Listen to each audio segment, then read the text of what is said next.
Bonjour à tous et bienvenue dans ce nouveau numéro de Toxicologie du langage. Le langage n'est pas toxique bien sûr, mais il l'est de plus en plus quand il est utilisé contre nous par le pouvoir. Aujourd'hui, nous allons examiner le mot complot. Il ne sera pas inutile de rappeler que le mot complot est frappé de soupçons depuis le lendemain de l'assassinat de John Kennedy, et ce ne sont pas les raisons qui manquent pour cet assassinat. Voici un extrait du discours prononcé par John Kennedy à l'hôtel Waldorf Astoria de New York le 27 avril 1961.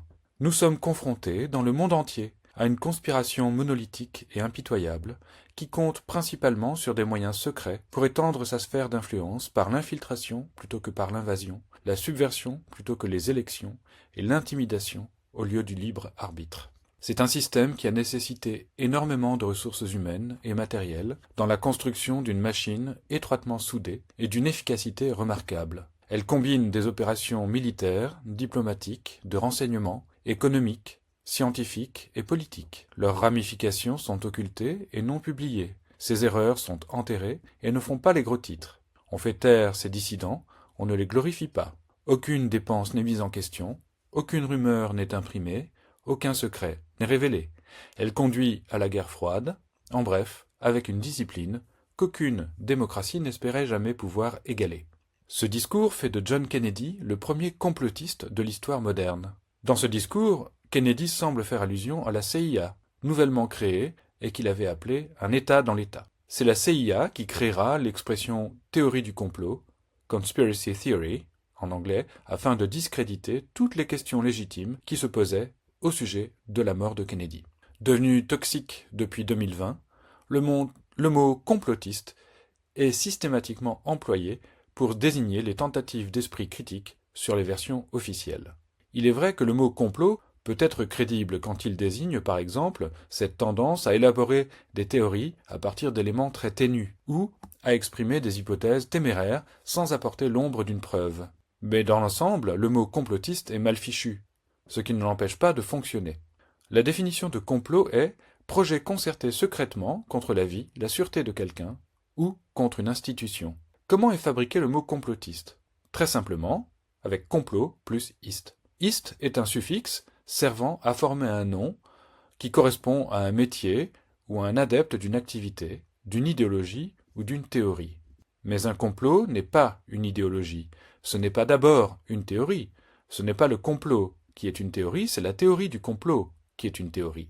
Le complot n'est pas un métier, en tout cas, ce n'est pas le métier de ceux que le pouvoir appelle complotistes.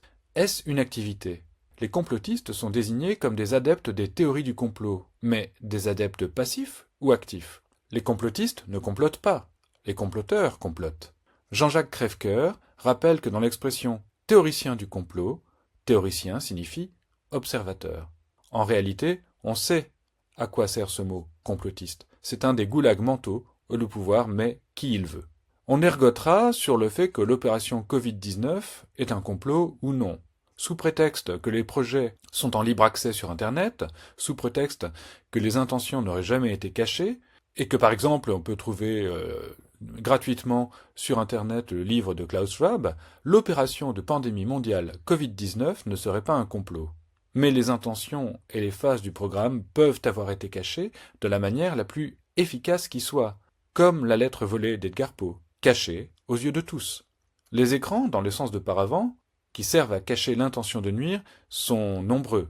Ce sont par exemple la paresse, le conformisme, la confiance en les institutions, confiance qui ne peut être que résiduelle, la tendance à se laisser impressionner, intimider ou suggestionner, comme dirait René Guénon. De fait, il suffit que la phrase « c'est encore une théorie du complot » soit répétée plusieurs fois sur des grands médias pour que la connotation négative suggérée supplante une connaissance qui appartenait à tout le monde, c'est-à-dire que les complots existent bel et bien et qu'ils ont toujours existé. Je disais que des connaissances accessibles sont bloquées par des écrans. Un des écrans non négligeables est l'écran psychologique. La notion de complot mondial, occidental du moins, est difficile à comprendre pour plusieurs raisons.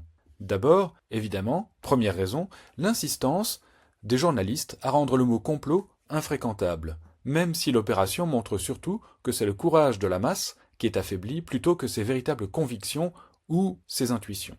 Deuxième raison, il est difficile d'imaginer une volonté concertée à grande échelle, Et si on l'imagine, on la croit volontiers bienveillante, puisque c'est ainsi qu'elle se présente à travers ces organismes internationaux, comme l'OMS, l'ONU, l'étiquette de la démocratie, etc.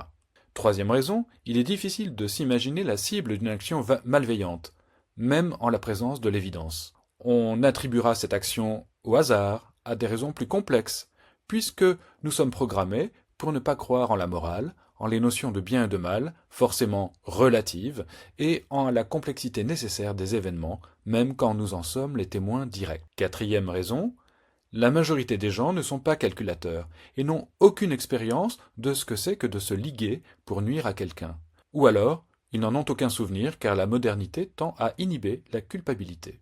Cinquième et dernière raison, la majorité des gens n'ont aucune idée de ce que c'est que la manipulation des foules, foules qu'ils croient par définition incontrôlables. Ironiquement, c'est le philosophe et psychanalyste d'extrême gauche, Slavoj Žižek, qui a écrit que pour connaître les intentions de quelqu'un, mais c'est valable pour une entité collective, il suffit d'examiner le résultat de ses actions, surtout, et c'est moi qui précise, quand elles vont systématiquement dans le même sens.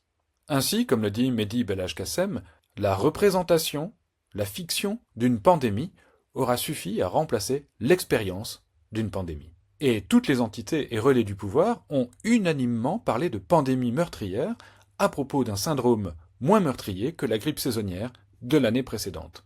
Les populations ont été remplacées par des foules de spectateurs médusés, enrôlés dans un jeu mondial interpassif, pour reprendre un autre mot de Slavoj Žižek. Précisons que des intellectuels et philosophes d'extrême gauche, comme Žižek, Alain Badiou, Noam Chomsky et Michel Onfray, se sont tous naturellement convertis au covidisme, car tous exposés sans défense à la peur de la mort.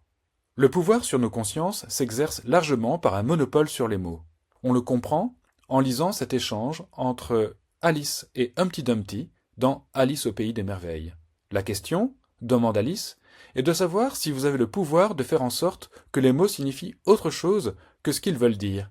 La question, riposta Humpty Dumpty, est de savoir qui est le maître. Un point, c'est tout. Qui est le maître? Le maître, c'est l'entité capable de modifier la définition du mot pandémie, comme l'a fait l'OMS après l'échec de l'opération H1N1, pour pouvoir, une dizaine d'années plus tard, déclarer un état d'alerte mondial.